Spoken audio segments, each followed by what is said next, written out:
నాలుగో మాట మనం ధ్యానించుకుందామండి. పరిశుద్ధ గ్రంథంలో నాలుగో మాట చూసుకున్నట్లయితే కనుక మత్తయి సువార్త 27వ అధ్యాయము 45-46 వచనాలు చదవండి ఒకసారి. మత్తయి సువార్త 27వ అధ్యాయము 45-46 వచనములు.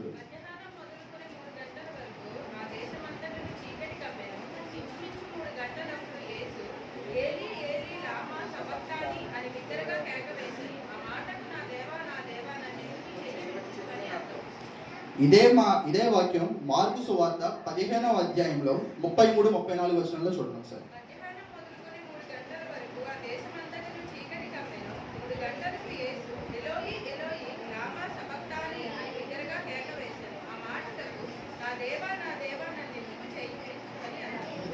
ఇదే మాట మనం ప్రవచనాత్మకంగా చూసుకున్నట్లయితే కనుక కీర్తనలు 22వ అధ్యాయము 1వ వాక్యం చదువు.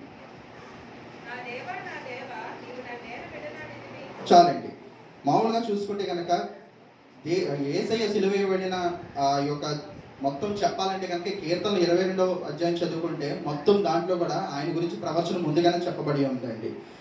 అయితే ఇక్కడ మత్తయి సువార్తలో ఏలీ ఏలీ లామా సబక్తాని అని, మరి మార్కు సువార్తలో ఏలోయి ఏలోయి లామా సబక్తాని అని ఉంది. మరి ఏలీ ఏలీ అన్న ఏలోయి ఎలోయి అన్న నా దేవా అనే అర్థము.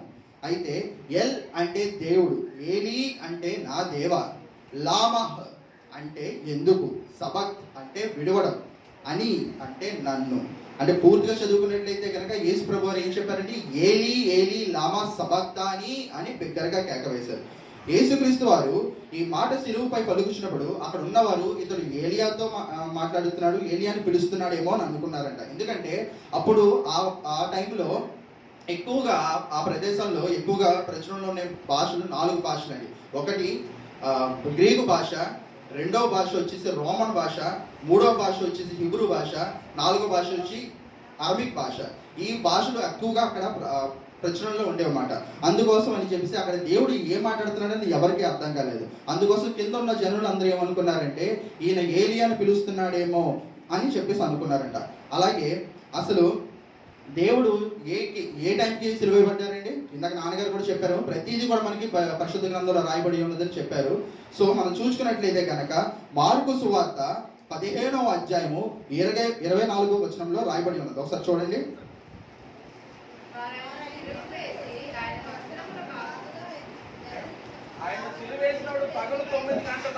పగలు 9 గంటలు అయిందండి. అంటే ఒకసారి మనం క్లియర్ గా చూసుకుంటే కనుక మనం మొదటగా చూసుకుంటే యేసు ప్రభు వారు గెత్సెమనే తోటలో పట్టుబడినప్పటి నుండి ఆయన అక్కడ చాలా వేదనలు అనుభవించారు, చాలా బాధలు అవమానాలు కూడా పొందుకున్నారు. అక్కడి నుంచి ఆ జనాలు రద్దీగా ఉన్న ప్లేసుల్లోంచి కూడా ఆయన ఈడ్చుపడి మరి గొల్గొతా పర్వతం మీదకి తీసుకెళ్లారు. అక్కడ గొల్గొతా పర్వతం మీదకి తీసుకెళ్లి ఆయన సెలివేసింది ఎన్ని గంటలకండి? 9 గంటలకండి. 9 గంటల నుండి ఆయన మధ్యాహ్నం 3 గంటల వరకు కూడా ఆకాశానికి భూమికి మధ్యన అలాగా 3 రేకులతో, ఎన్నో దెబ్బలతో, ఎన్నో అవమానాలతో అలాగా వేలాడుతూ మనకి కనబడతారండి. అయితే మార్కు సువార్త 15వ అధ్యాయము 33 లేదా మత్తయి సువార్త 26వ అధ్యాయము 45వ వచనంలో చూసుకున్నట్లయితే అక్కడ మొదటగా ఏం జరిగిందండి? దేశమంతటా చీకటి కమ్మింది. అక్కడ అసలు ఎప్పుడూ లేనంతగా అంత చీకటి ఎందుకు కమ్మెను? చరిత్రలో చూసుకుంటే ఆ చీకటికి చాలా విచిత్రమైన చీకటి అని చరిత్రకారులు చెప్పారు. ఇంకా చాలా మంది ఏమనుకున్నారంటే కారు మేఘాలు అడ్డొచ్చాయని, గ్రహణం కూడా పట్టి ఉంటుందని చెప్పేసి అప్పటి కాలంలో అనుకున్నారు. మీకు విషయం తెలిస్తే మనకి రీసెంట్ గా వర్షాలు పడ్డాయి కదా, అప్పుడు కారు మేఘాలు మనకే వచ్చాయి. మరి అంత చీకటి వచ్చిందండి మనకి. మరి గ్రహణం ఉంటుందండి. గ్రహణం అనేది ఏంటంటే మనకి గ్రహణం పట్టినప్పుడు సూర్యునికి అప్పుడు ఏమవుతుందంటే మహా అయితే 1 నిమిషం లేదా 2 నిమిషాలు లేదా 3 నిమిషాలు మాత్రమే ఉంటుందండి. మహా చూసుకుంటే మన చరిత్రలో చూసుకుంటే కనుక ఎక్కువగా గ్రహణం పట్టిన సమయం ఏంటంటే 7:32 అది 1955లో జరిగింది. 1955లో జూన్ నెలలో జరిగింది. అదే ఎక్కువ గరిష్టంగా మనం చూసుకున్నట్లయితే గ్రహణం పట్టిన సమయం 7:32. కానీ ఇక్కడ చూసుకున్నట్లయితే ఆ చీకటి ఎంతసేపు ఉందండి? మధ్యాహ్నం మొదలుకొని ఇంచుమించు 3 గంటల వరకు కూడా ఆ చీకటి అదంతా కూడా దేశమంతటా కూడా కమ్మివేసింది. ఈ రెండింటిలో కాదంటే అంటే కారు మేఘాల వల్ల కాదు, గ్రహణం వల్ల కాదు. అంటే మరి అక్కడ ఏం జరిగింది? ఇంకేదో జరిగింది. అదేంటో చూద్దాం. ఉదాహరణకు మొదటి కారణం చూసుకున్నట్లయితే పరిశుద్ధ గ్రంథంలో చీకటి అనేది పాపానికి సాదృశ్యంగా కనబడుతుంది. చీకటికి పాపానికి చీకటిని పోలుస్తూ చాలా ఆధారాలు మనకి బైబిల్లో కనబడతాయి. ఉదాహరణకు 1 యోహాను పత్రిక 2వ అధ్యాయము 11వ వచనం త్వరగా చూడండి. 1 యోహాను పత్రిక 2వ అధ్యాయము 11వ వచనం.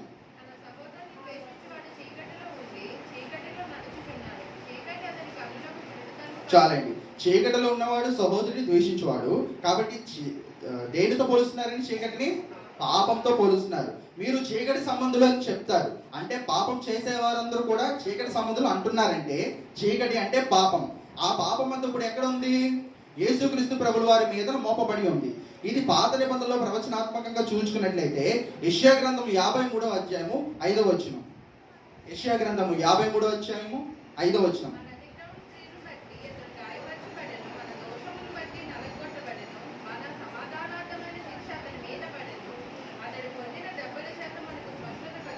చాలు. ఇప్పుడు చూసుకున్నట్లయితే మనం ఇందాక కీర్తనల గ్రంథం 21వ అధ్యాయం చెప్పుకున్నాం. అలాగే యేసు ప్రభు వారు సిలువ వేయబడతారని ముందుగా ప్రవచనం మనకి యెషయా గ్రంథంలో కూడా చాలా సార్లు చూస్తాము. అలాగే 51వ అధ్యాయం కూడా మనకి క్లియర్ గా చదువుకుంటే మొత్తం ఆయన గురించి ప్రవచనం నెరవేర్చబడుతుంది.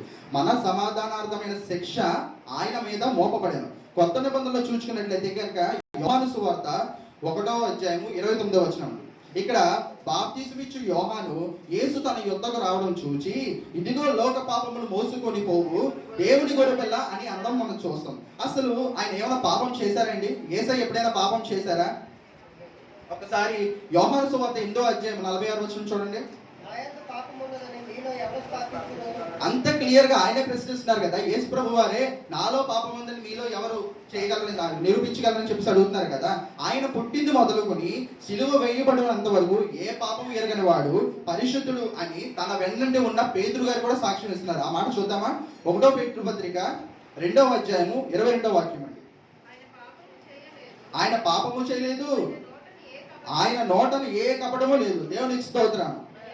కాబట్టి ఆ పాపానికి సాదృశ్యంగా ఉన్న చీకటిని తండ్రి అయిన దేవుడు ఆ దేశమంతటా కూడా కమ్మజేశారు. రెండో కారణం మనం చూసుకున్నట్లయితే దేవుని ఉగ్రత. దేవుడు తీర్పు తీర్చడానికి లేచినప్పుడు ఆ తీర్చే క్రమంలో కూడా చీకటిని కలుగు చేస్తారు, కమ్మ చేస్తారు అని పరిశుద్ధ గ్రంథంలో రాయబడి ఉన్నది. ఆమోసు గ్రంథము 8వ అధ్యాయము 9-10 వచనాలు త్వరగా చదవండి కూడా. ఆమోసు గ్రంథము 8వ అధ్యాయం 9-10 వచనాలు.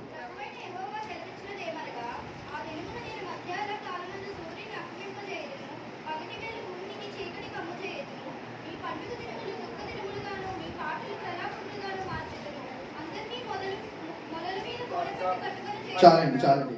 అంటే ఆయన కోపగించినప్పుడు ఎలా ఉంటుందంట? భయంకరమైన చీకటి కమ్మ చేస్తారంట. మరొక ఉదాహరణ చూసుకున్నట్టే నిర్గమకాండము 10వ అధ్యాయం 21-23 నేను చెప్తాను చూడండి. అక్కడ ఏమవుతుందంటే దేవుడు ఐగుప్తుల మీద కోపగించినప్పుడు 10 తెగులు చేస్తారు, పంపిస్తారండి. దాంట్లో 9వ తెగులు ఏంటంటే మోషే గారు చెయ్యి ఆకాశం చెప్పి చాపగా అక్కడ దేశమంతా కూడా చిక్కని చీకటిని ఆయన కలుగు చేస్తారండి. సో అలా చూసుకున్నట్లయితే కనుక అసలు ఇక్కడ దేవుడు దేనికి తీర్పు జరుగుతుంది? దేని మీద ఆయన కోపగిస్తున్నాడు? దేని మీద ఆయన అసలు కోపగిస్తున్నాడు? అక్కడ భయంకరమైన పాపంలో ఈ లోకం పడి ఉండగా ఆ పాపం అంతా తన ప్రియ కుమారుడిని యేసుక్రీస్తు వారిపై మోపబడింది. ఏ పాపం ఎరుకని తన కుమారుడు కల్లువరి శిలువలో బలి అవ్వడం చూసిన తండ్రి అది చూడలేక ఆ పాపానికి తీర్పు తీర్చడానికి ఆ దేశం అంతటా కూడా చీకటిని కమ్మ చేసినండి. అలా అంతటా చీకటి కమ్మగా యేసువారు ఏలీ ఏలీ లమా సబక్తాని అని బిగ్గరగా కేక వేశారండి. ఎలా కేక వేశారండి? బిగ్గరగా కేక వేశారు, చాలా బిగ్గరగా కేక వేశారు. ఆ పదానికి మనం చరిత్రకారులు ఏమి చెప్తారంటే, నా the word of mystery on the cross, the word of mystery on the cross, నా దేవా నా చెయ్యి ఎలా విడిచిదివి అని చెప్పేసి బిగ్గరగా కేక వేశారంటే, ఆవేదన బాధ ఆక్రందనతో ఆయన ఒంటరివాడు అయిపోయాడని, తండ్రి తన చెయ్యి విడిచాడని చెప్పేసి ఆయనకి అర్థమయ్యి ఆయన తట్టుకోలేక ఆ వచ్చిన మాటే అది. అయితే ఇస్కరియోతు యూదా 30 వెండి నాణములు కమ్మివేసినప్పుడు వెన్నంటే నీ కోసం ప్రాణాలైనా ఇస్తా అన్న పేతురు అక్కడ లేడండి. ఆ మాట చూసుకున్నట్లయితే కనుక లూకా 22వ అధ్యాయం 33వ వచనంలో ఉంటుందండి. అయితే నీకోసం ప్రాణాలైనా ఇస్తానన్న పేతురు కూడా అక్కడ లేడండి. శిష్యులందరూ కూడా వదిలి వెళ్ళిపోయారండి. నా వాళ్ళన్న సొంత జనమే కేకలు వేసి సిలువ వేయమన్నారండి. కొట్టారు, తిట్టారు, అవమానించారు, ఉమ్మి వేశారు, వీపంతా దొరబడింది. అది ఆ వచనం చూడండి, యెషయా గ్రంథము 50వ అధ్యాయం 6వ వచనం. యెషయా గ్రంథము 50వ అధ్యాయము 6వ వచనం. కొట్టువారికి నా వీపుని అప్పగించింది. చూసారా, అక్కడ కూడా ఎంత క్లియర్ గా రాయబడి ఉన్నదో. అయితే ఆయనకి ముళ్ళ కిరీటం అనేది కూడా ధరించేశారు కదా. ఆ ముళ్ళ కిరీటం ఇందాక మన పెద్ద పేరు గారు చెప్పినట్టు ఇంత 2 అంగుళాల మిల్లు ఉంటాయి. అది లోపలికి చొచ్చుకుపోతున్నా సరే అంత బాధ వస్తుందండి. మామూలుగా ఇంత చిన్న ముళ్ళు గుచ్చుకుంటాను మెల్లవెల్లలో ఆడిపోతాం. అలాంటిది అంతంత పెద్ద ముళ్ళు లోపలికి నుదుట్లోకి చొచ్చుకుపోతున్నా సరే ఆయన నోరైనా మెదపలేదండి. మరి అలాంటప్పుడు ఇప్పుడు ఎందుకు అంత బిగ్గరగా కేక వేశారు? అవన్నీ ఆయన బాధపరచలేదు కదా. మరి తండ్రి చెయ్యి వదిలేయడం, ఆ ఎడబాటును ఆయన తట్టుకోలేకపోయారు. అందుకనే ఆయన అంత బిగ్గరగా కేక వేశారు. ఆయనకు ముందే తెలుసు కదా ఇదంతా జరుగుతుందని, ఆయన సిలువ వేయబడతారని అన్ని కూడా ఆయనకు తెలుసు కదా. అయితే అందుకని ఒకసారి మత్తయి సువార్త 26:39 చూసుకున్నట్లయితే, దీనిని నా యుద్ధ నుండి తొలగించమని తండ్రికి ప్రార్థన చేశారండి. ఆయన దీనిని నా యుద్ధ నుండి తొలగించమని తండ్రికి ప్రార్థన చేశారు. ఎలా ప్రార్థన చేశారండి? లోకా సువార్త 22వ అధ్యాయము 44వ వచనంలో చూస్తే ఎలా అంటే, ఆయన చెమట రక్తం వల్లే కారునంతగా, అంటే ఆయన తట్టుకోలేకపోతున్నాడు. ఏది మరణం వస్తుందని కాదండి, ఆయన తండ్రి చేయి విడుస్తాడని, ఆ ఎడబాటు తట్టుకోలేకపోతాను ఆయన ముందే తెలుసు కాబట్టి దీని నా యుద్ధం నుండి తొలగించమని తండ్రి అయిన దేవునికి ఆయన ప్రార్థన చేయడం మనం చూస్తాం. అయితే ఆయన తెలుసు కదా నేను చనిపోతానని, తిరిగి లేస్తానని, మళ్ళీ దేవుడితోనే ఉంటానని తెలుసు కదండి. కానీ ఆ యొక్క సమయాన్ని తట్టుకోలేక, ఆ యొక్క ఎడబాటు సమయాన్ని ఆయన తట్టుకోలేక ఆయన అంత బిగ్గరగా కేక వేశారు. అంటే ఇక్కడ సిలువ మీదని ఎడబాటు వచ్చిందా? ముందెన్నడూ లేదా అంటే ఎక్కడి నుండి అసలు వీళ్ళు కలిసి ఉన్నారో చూద్దామా. ఆదికాండము 1వ అధ్యాయము 26వ వచనం. ఇక్కడ త్వరగా చదవండి. ఆదికాండము 1వ అధ్యాయం 20వ వచనం. చాలండి. ఇక్కడ ఏంటండి, దేవుడు ప్లూరల్ గా మాట్లాడుతున్నారు. మనమని ఎవరి కోసం ఎవరితో మాట్లాడుతున్నారండి అసలు చూడండి. అక్కడ నేను చెప్తాను చూడండి. ప్రవాహ జలములు లేక మునుపు, భూమియు పర్వతాలు చేయక మునుపు, దావీదు లేక అబ్రహాము పుట్టక మునుపే కాదు, నేను దేవుని దగ్గర ఉన్నానని యేసు ప్రభువారు వారే స్వయంగా చెప్పారు. యోహాను సువార్త 17వ అధ్యాయం 5వ వచనం చూసుకోండి. స్పీడ్ గా చూడండి. యోహాను సువార్త 17వ అధ్యాయం 5వ వచనం. చాలండి. తండ్రి లోకము పుట్టక మునిపే అని క్లియర్ గా చెప్పారు. యోహాను సువార్త 1వ అధ్యాయం 1 నుంచి 5 వరకు కూడా చూసుకుంటే, ఆదియందు ఏముందండి? ఆదియందు వాక్యం ఉండేను, ఆ వాక్యమే ఆది అనేది ఎవరిని సంబోధిస్తున్నారండి? ఆది అని ఎవరిని చెప్తున్నారు? ఆది అందు దేవుడు ఉండునంటే, ఆది యందు వాక్యం ఉండెను, వాక్యము దేవుని యొద్దనుండును, వాక్యము దేవుడే ఉండెను. ఆయన ఆది యందు దేవుని యొద్దను ఉండెను, సమస్తమును ఆయన మూలముగా కలిగెను, కలిగి ఉన్న ఏదియో ఆయన లేకుండా కలగలేదు. దేవునికి స్తోత్రం. కలిగి ఉన్నది ఏది కూడా ఆయన లేకుండా కలగలేదండి. ఆయనలో జీవం ఉండెను, ఆ జీవం మనుషులకు వెలుగై ఉండెను. సో ఇక్కడ ఎంత క్లియర్ గా కూడా మనకి చూసుకుంటుంటే ఇంకో మాట కూడా చూస్తాం చూడండి. 1వ పేతురు పత్రిక 1వ అధ్యాయము 20వ వచనం.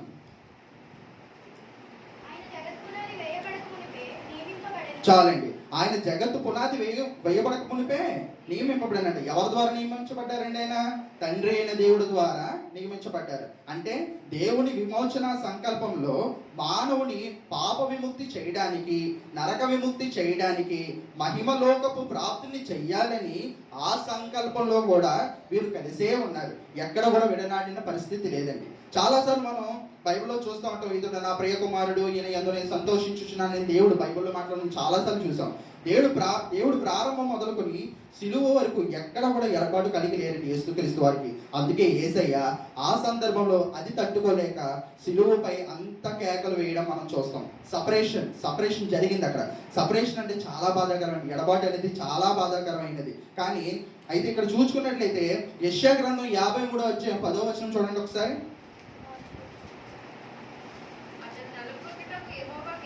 చాలండి. అతను నలుగుట్టుటకు యెహోవాకు ఇష్టం ఆయన అంటండి. అంటే ఇక్కడ ఏంటి, తండ్రి అయిన దేవుడికి యేసుక్రీస్తు వారు నలగొట్టడం ఇష్టమై ఉందంటండి. ఇక్కడ తండ్రి మనకి కఠినంగా కనిపించవచ్చు, కుమారుడేమో ప్రేమామయుడుగా మనకు రక్షణ సాధించాడని కనిపించవచ్చు. కానీ తండ్రి కఠినం గలవాడు కాదండి, ఎందుకంటే ప్రేమ గలవాడు. యోహాను సువార్త 3వ అధ్యాయం 16వ వచనం మర్చిపోయారండి, ఒకసారి చూడండి. దేవుడు లోకమును ఎంతో ప్రేమించినండి. అద్వితీయ కుమారుని అది యేసుక్రీస్తు వారు శిలువపై ఎందుకు మరణించారంటే తండ్రి ప్రేమ కోరింది కాబట్టి, లేదంటే అది సాధ్యమయ్యేదే కాదు. అలానే ఫిలిప్పీల పత్రిక 2వ అధ్యాయం 8వ వచనం చూడండి. ఇక్కడ తండ్రి ప్రేమ కోరింది కాబట్టి ఆయన అక్కడ మరణించడానికి సిద్ధమయ్యాడు. మరి ఇక్కడ చూడండి, అలాగే మరి తండ్రి చిత్తం కూడా నెరవేర్చడానికి వచ్చాడు కదా ఆయన. మరణం పొందినంతగా తనను తాను తగ్గించుకుని విధేయత చూపించాడండి. అక్కడ తండ్రి అయిన దేవుడికి కుమారుడు ఇక్కడ ఏం చూపిస్తున్నాడు? విధేయత చూపిస్తున్నాడు. అందుకని అయితే మనం ఇంకో వచనం చూసుకున్నట్లయితే కనుక లూకాసు వార్త 1వ అధ్యాయం 79వ వచనం మధ్యలో చదవండి. అది లూకాసు వార్త 1వ అధ్యాయము 79వ వచనం. చాలండి. తండ్రి అయిన దేవుడు వాత్సల్యం కలిగిన వాడండి, ప్రేమ గలవాడు, కృప కలిగిన వాడు. అందుకే ఆయన ప్రేమమయుడు అనే విషయం మనం గుర్తించాలి. ఆయన పవిత్రత ప్రేమలోంచి పుట్టుకుని వచ్చింది. తండ్రి ప్రేమ, కుమారుని పరిశుద్ధత రెండూ కూడా మిళితమై ఉన్నాయి. ఇక్కడ తండ్రి యొక్క ప్రేమలో పరిశుద్ధత ఉంది, కుమారుని యొక్క పరిశుద్ధతలో ప్రేమ ఉంది. ఈ రెండు మిళితమైతే కానీ మనకి రక్షణ కార్యం అనేది సాధ్యమయ్యేది కాదండి. తండ్రి అపరిమితమైన ప్రేమ, కుమారుని పవిత్రత సమర్పణ సిలువు కేకకు దారి తీసేవి. ఏంటండి? తండ్రి అపరిమితమైన ప్రేమ, కుమారుని పవిత్రత సమర్పణ, ఈ రెండు వల్లే దేవుడు అంతగా కేకలు వేశారండి అని మనం అర్థం చేసుకోవాలి. నా దేవా నన్ను ఎందుకు విడిచిపెట్టావు అని యేసు వచ్చినప్పుడు తండ్రి మరియు కుమారుడు వారి యొక్క ఉనికి లేదా వారి యొక్క తత్వం, వారి యొక్క వ్యక్తిత్వం లేదా వారి మధ్యన ఉన్న బంధం ఏమి కూడా అక్కడ ఏమాత్రం మార్పు రాలేదండి. కానీ త్రిత్వములో విభజన వచ్చిందండి. త్రిత్వంలో విభజన జరగలేదు, కానీ ఒకటి మాత్రం జరిగింది. ఏం జరిగింది? ఎడబాటు వచ్చింది. విభజన జరగలేదు, ఎడబాటు వచ్చింది. అంటే అక్కడ ఉన్న ఫెలోషిప్ లో ఎడబాటు వచ్చింది అన్నమాట. ఎందుకు వచ్చిందో తెలుసా? ఆ ఎడబాటు ఎందుకు వచ్చిందంటే ఆ ఎడబాటు నా పాపం కుమారుని మీద మోపబడింది కాబట్టి, అయితే తండ్రి కుమారుని ఎడబాటు గుండా పొనిచ్చాడు. అందుకని చెప్పేసి నీ పాపం నా పాపం అక్కడ ఆయన మీద మోపబడింది కాబట్టి తండ్రి అయిన దేవుడు ఏం చేశాడంటే కుమారుడిని ఆ యొక్క పరిస్థితుల నుంచి పోనిచ్చాడు అనమాట. అందుకోసం ఎందుకని నీవు నేను ఆ పరిస్థితుల్లో మనం వెళ్ళకూడదని చెప్పేసి వాటి ఎడబాటుకుండా మనం వెళ్ళకూడదని చెప్పేసి తండ్రి అయిన దేవుడు కుమారుని ఆ ఎడబాటు నుంచి పంపించాడండి. ఇంకా కొంచెం ఎగ్జాంపుల్ చూసుకుంటే ఐగుప్తు దేశంలో 3 దినాలు చీకటి తర్వాత 10వ తెగులు మనందరికి తెలిసిందే. ఏంటంటే పస్కా. ఒకే ఒక కార్యం చేయాలి అక్కడ. ఏంటంటే ఇజ్రాయేలు ఒక గొర్రెపిల్లను తీసుకుని దాన్ని వధించి దాని యొక్క రక్తం గుమ్మము యొక్క కమ్మెలకు రాయాలి. మరణదోత దాటి వెళ్ళిపోతాడు ఒకవేళ ఆ రక్తం అక్కడ ఉంటే గనక. ఇంచుమించు 3 గంటలు చీకటి తర్వాత యేసుక్రీస్తు ప్రభువారు లోక పాపం మోసుకొని దేవుడి గొర్రెపిల్లలాగా మన కోసం వధించబడ్డారు. మన కోసం రక్తాన్ని చిందించారు. ఆ రక్తపు నీడలో, ఆ రక్తపు ఛాయలో మనకి ఏముందండి? విమోచన కలిగి ఉంది.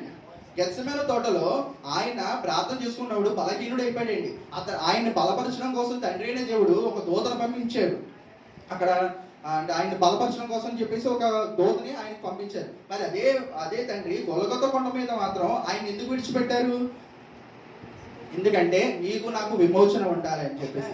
అక్కడ ఆయన మరణిస్తేనే, కేవలం యేసుక్రీస్తు వారు ఆ శిలువ మరణం పొందితేనే ఆయన పరిపూర్ణుడు అవుతాడు. కనుక ఆయన పరిపూర్ణత చెందితేనే ఆయన మనకి దేవుడై ఉన్నాడండి. ఇంకా మనం చూసుకున్నట్లయితే కనుక మోరియా దేశం పర్వతంలో కనుక 4000 సంవత్సరాల క్రితం మన అబ్రహాం గారు తన కుమారుని ఆ బలిపీఠం మీద పడుకోబెట్టి ఖడ్గాన్ని పైకెత్తి వధించడం మొదలు పెట్టినప్పుడు దేవదూతను పంపించి అబ్రహాము ఆగు అని అన్నారు తండ్రి అయిన దేవుడు. మరి అదే ఖడ్గం ఇప్పుడు మన కుమారుడి మీద అదే ఖడ్గం పడుతున్నప్పుడు ఆయన ఎందుకు ఆపలేదు? ఆయన అడ్డుపడలేదు కూడా. ఎందుకో తెలుసా? మనం వధించబడకూడదని, ఆ నరకాగ్నిలోకి మనం వెళ్ళకూడదని చెప్పేసి యేసుక్రీస్తు ప్రభు వారు అంధకారంలోకి వెళ్ళారు. మనం అంధకారం నుండి వెలుగులోకి రావాలని ఆయన ఒంటరితనంలోకి వెళ్ళారు. ఎందుకు? మనకి ఎప్పుడు ఆయన తోడు ఎప్పుడు ఉండాలని చెప్పేసి, ఆయన ఎప్పుడు మనకి తోడుగానే ఉంటారండి. ఆయన మనకి తోడుగా ఉండాలని చెప్పేసి ఆయన ఒంటరితనంలోకి వెళ్ళారు. అలాగే ఆయన భయంకరమైన వ్యాధి బాధలు పొందారు. మనం ఎప్పుడు వ్యాధి బాధ పొందకూడదని చెప్పేసి. ఇంకా క్లియర్గా చూసుకుంటే మనకి దేవుడు హెబ్రీ రాసిన పత్రిక 13వ అధ్యాయం 5వ వచనం ఒకసారి చదవండి. దేవుడు మనకు ఒక వాగ్దానం చేశాడు. అక్కడ మనం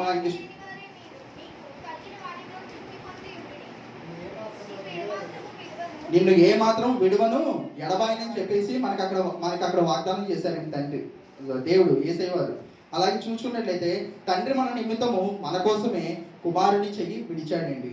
మనం ఆయన నిమిత్తం జీవించాలని, అందుకని కోసమే అక్కడ అంత బిగ్గరగా అంటే యేసయ్య వారు అక్కడ మరణించాలి, అక్కడ ఉండాలి, ఆయన ద్వారా మన రక్షణ పొందుకోవాలని చెప్పేసి తండ్రి అయిన దేవుడు అక్కడ ఆయన యొక్క చేతిని విడవలసి వచ్చిందండి. అలా విడవడం వల్లే మనకి ఈ రోజు రక్షణ కార్యం అనేది జరిగింది. ఆయన వల్లనే మనకు రక్షణ వచ్చింది. కొన్ని విషయాలు మనం చూసి ముగిస్తానండి. నేను కొన్ని విషయాలు మీకు చూపించేసి త్వరగా ముగిస్తాను. ఆయన నిమిత్తం మనం జీవించాలంటే, అదే ప్రభు నిమిత్తం మనం కలిగి ఉండాల్సినవి ఏంటో ఒకసారి కొన్ని స్పీడ్గా చూసుకుందాము. ఆయన నామం నిమిత్తము నిందలు పొందినా పర్వాలేదు. 1 పేతురు పత్రిక 4:14 వచ్చిన ఒకసారి చూడండి.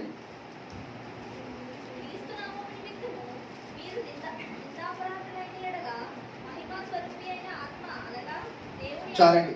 ఆయన నిమిత్తము మనము నిందలు పొందినా పర్వాలేదు. మనం నిందలు పొందితే వెంటనే ఒకసారి ఎవడైనా మనం ఏమన్నా అంటే వెంటనే మనం వ్యవస్థలో ఇచ్చేస్తాం, కౌంటర్ అనేది మనం ఇచ్చేస్తాం కదా వెంటనే. సో ఆయన నామ నిమిత్తం మనం నిందలు పొందినా పర్వాలేదు. మరి 1 పేతురు పత్రిక 2:13 చూడండి ఒకసారి.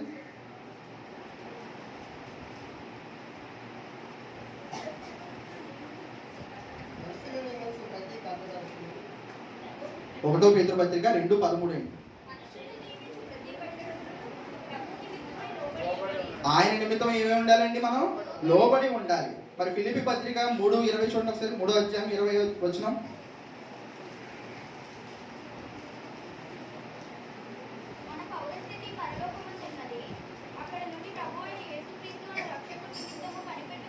ఆయన నిమిత్తం మనం ఏం చేయాలండి? కనిపెట్టాలండి. ఆయన నిమిత్తము మనం కనిపెట్టాలి. ఫిలిప్పీ పత్రిక 3:7 వచనం ఒకసారి అది కూడా చూసిండి.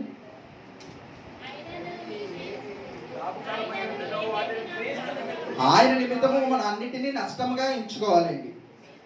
అర్థమైందండి? లూకా సువార్త 21:17 వచనం చూడండి.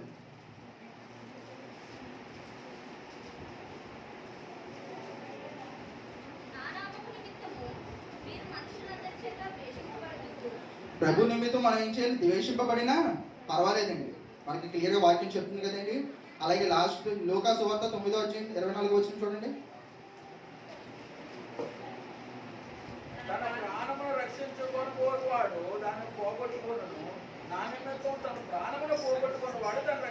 ప్రభు నిమిత్తం ప్రాణం పోగొట్టుకుంటే దాన్ని మరలా రక్షించుకుంటామండి. అలాగే లాస్ట్ ఇంకో 2 చూడండి. మత్తయి సువార్త 19:29 వచనం.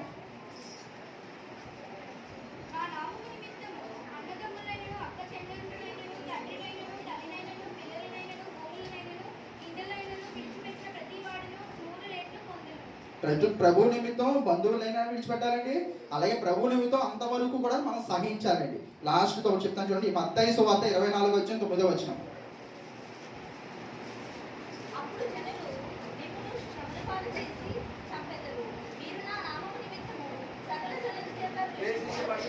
ప్రభు నిమిత్తం మనం శ్రమ పొందినా సరే, ప్రభు నిమిత్తం మనం శ్రమ పొందుటకు కూడా సిద్ధంగా ఉండాలండి. సో ఈ నా మాటలు మీరు విన్నారు కదండి ఇప్పటి వరకు. అయితే దేవుడు అంత బిగ్గరగా అక్కడ ఏలి ఏలి లామా సబక్తాని అనే బిగ్గరగా కేక వేయడం గల కారణం, నా దేవా నా దేవా నా చెయ్యి ఎందుకు విడిచిద్దానికి గల కారణం ఏంటంటే ఆయన మనకు రక్షణ దయచేసినందుకు. అంటే ఆయన ద్వారా మనకు రక్షణ ఉంది. తండ్రి అయిన దేవుడు ఇప్పుడు ఆయన ప్రార్థన చేసుకున్నప్పుడు పట్టుబడుకు మున్పు ఆయన ప్రార్థన చేసుకుంటున్నాడు. ఒక దూతను పంపించిన తండ్రి సిలువ వేస్తున్నప్పుడు దేవా ఒక్కసారి ఒక దూతను పంపించలేడండి. అసలు అది కూడా అక్కలేదు. ఇక్కడ దేవుడు మనుష్య కుమారుడిగా మనకు కనపడుతున్నాడు. అంటే ఏంటంటే అక్కడ ఆయన ఏదో దైవత్వం కోల్పోయాడని కాదు కదా. ఆయన దైవత్వం పూర్తిగా మానవుడిగా ఉన్నాడు, పూర్తిగా దేవుడిగా కూడా మనకు కనపడుతున్నాడు. ఒక్క మాట ఆయన అంటే కనుక పరలోక సైన్యం అక్కడ దిగి వచ్చి అక్కడ మొత్తం అదంతా కూడా నాశనం చేస్తాడు. కానీ ఆయన అది కోరుకోలేదు. ఆయన వచ్చింది, ఈ భూమి మీదకి వచ్చింది కేవలం మరణ శిక్ష పొందడానికి, సిలువు మీద మరణ శిక్ష పొందడానికి. ఈ లోకంలో ఉన్న పాపమంతా ఆయన మీద మోపబడి ఉంది. ఆ పాపమంతా ఆయన రక్తంలో కడగబడాలని చెప్పేసి ఆయన ఆ సిలువు మరణము మన కోసం పొందారండి. మరి ఈ నా మాటలు కొద్ది మాటలు దేవుడు దీవించిన కాదు. దేవుని స్తోత్రం.